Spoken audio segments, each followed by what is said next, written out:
Imagine a room stripped of noise, only the soft hiss of breath and the faint scrape of cloth against wood.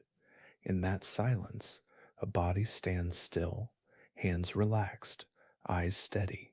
The scene is not a prelude to a fight, it is a ceremony of attention. This is the opening image of Echoes of the Empty Hand, a way of seeing karate that turns common expectations inside out.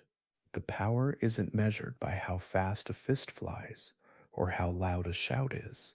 It is measured by how deeply intention and awareness are cultivated within a single, mindful person. Think of karate not as an arsenal of techniques designed to defeat opponents, but as a laboratory for the self. Each stance, each breath, each deliberate shift of weight functions like an experiment in awareness. Practitioners are not just training muscles, they're refining sensitivity, patience, and control. The empty hand becomes a mirror, reflecting fears, habits, and conditioning. In this light, the most decisive blows are not physical impacts but internal events, a release of tension, a quieting of thought, a choice to remain present. Start with kata, the choreography of form. On the surface, kata can look like a dance of strikes, blocks, and turns. Under the surface, it is a map for inner work. When a student repeats a sequence, the repetition builds a rhythm between body and mind. Attention sharpens on transitions. Where does the weight truly settle? How does the breath ride the motion? How quickly does the mind leap to the next move? And with what quality of awareness, each repetition becomes an opportunity to slow down habitual reactions and insert conscious choice. Over time, motions that once were mechanical blossom into precise instruments of intention. Breathing is the invisible engine of Echoes of the Empty Hand. A calm, steady breath aligns the nervous system and gives form to attention. Imagine a practitioner inhaling at the start of a kata and exhaling only after a complete cycle of movement. The breath anchors the mind to the body so that even when movement is dynamic, the center remains serene. This is not mystical mysticism, it is physiology. Controlled breathing modulates heart rate, calms the amygdala, and primes the prefrontal cortex for clear decision making. A well-timed exhale can dissipate panic and sharpen perception. That exhale is a quiet strike, not aimed at an opponent, but at internal chaos. Sensitivity training completes this internal toolkit. In partner drills, hands meet hands in gentle contact. The goal isn't to overpower, but to sense. When two bodies connect lightly, they exchange micro movements, the tilt of a shoulder, the release of a wrist, the intent behind a weight shift. The practice teaches a person to read these cues before they become decisive. This kind of perception is subtle.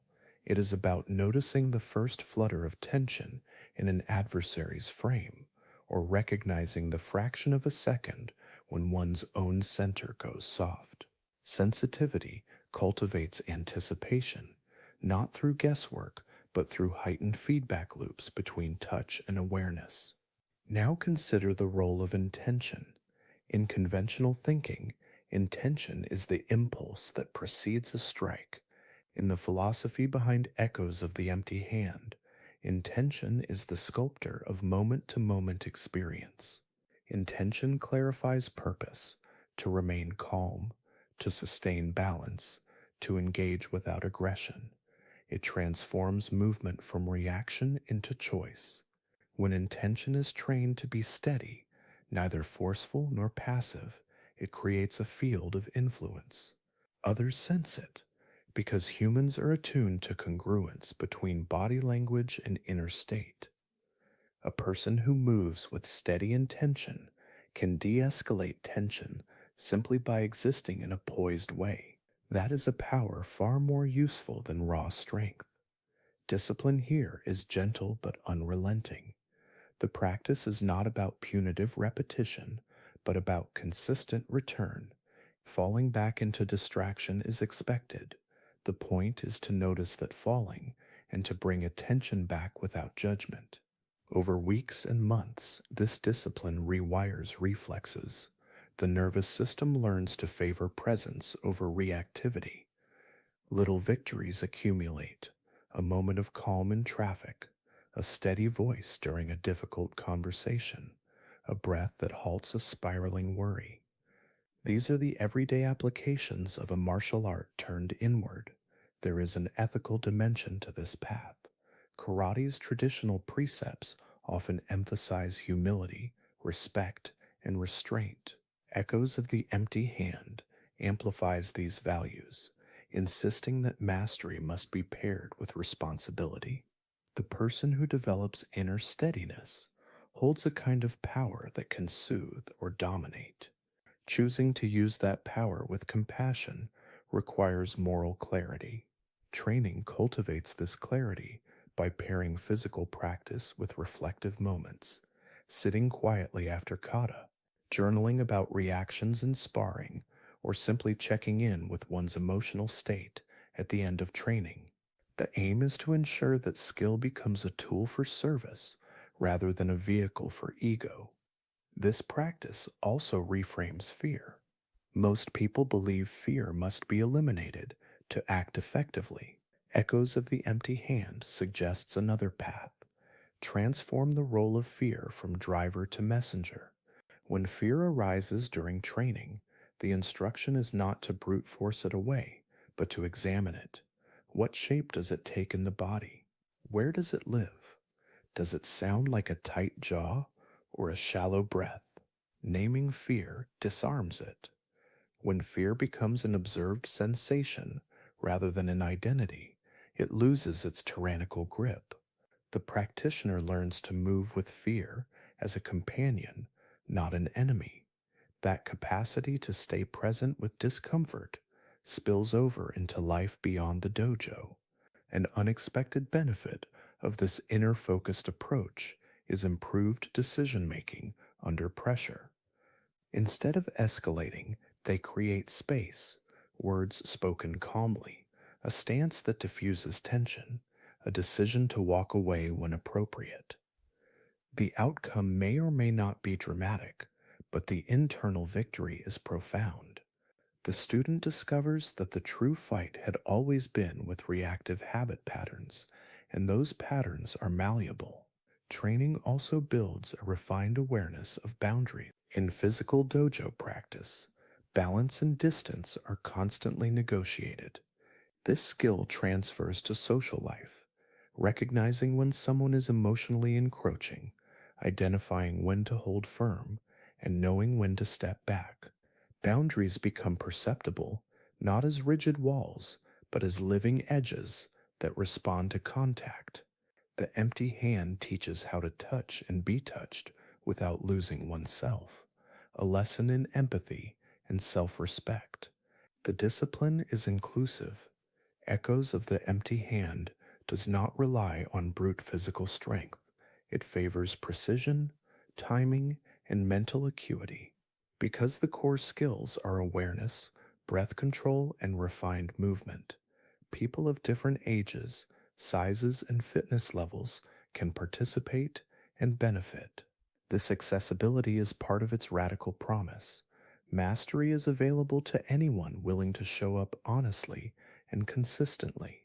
There is an aesthetic to this approach that cannot be ignored. Watching someone perform a kata with inward depth is like watching a calm sea that carries an enormous, invisible current. Movements are economical, purposeful, and luminous with presence. The noise of ego diminishes. There is no need for theatricality. The person becomes an instrument tuned to clarity. As practice deepens, silence becomes its own teacher. Moments of stillness between movements reveal much: the quality of attention, the residue of thought, the way posture frames emotion. Silence in the dojo is not absence but fullness, a space where refinement occurs. The echoes referred to in the title are not echoes of applause or violence, but reverberations of subtle shifts, a relaxed jaw, a lighter step, a steadier breath. Those small changes ripple outward, altering the texture of daily life. Ultimately, Echoes of the Empty Hand poses a gentle but uncompromising question. What is the real aim of training? If the answer is simply to win fights, then the path narrows to techniques and aggression. If the answer is to master oneself, the path opens into a lifelong journey of self inquiry, courage, and compassion. The highest strike is the one that never needs to land because conflict has been transformed before it begins. This is not a promise of perfection. Practitioners will still make mistakes, feel fear, and act clumsily. The difference lies in the ongoing capacity to return to center.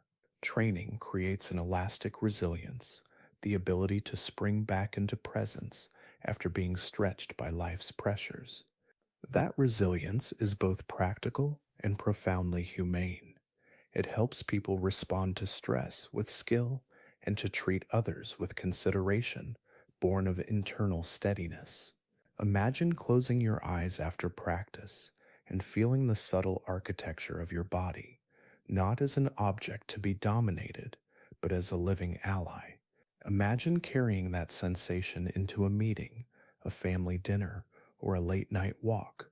There is a quiet confidence that does not need to be loud because it trusts itself. That is the essence of Echoes of the Empty Hand, a martial art where the most formidable force is the cultivated mind, and where the truest victories are measured in moments of inner clarity. So when next you see a kata performed slowly and deliberately, listen for the echoes.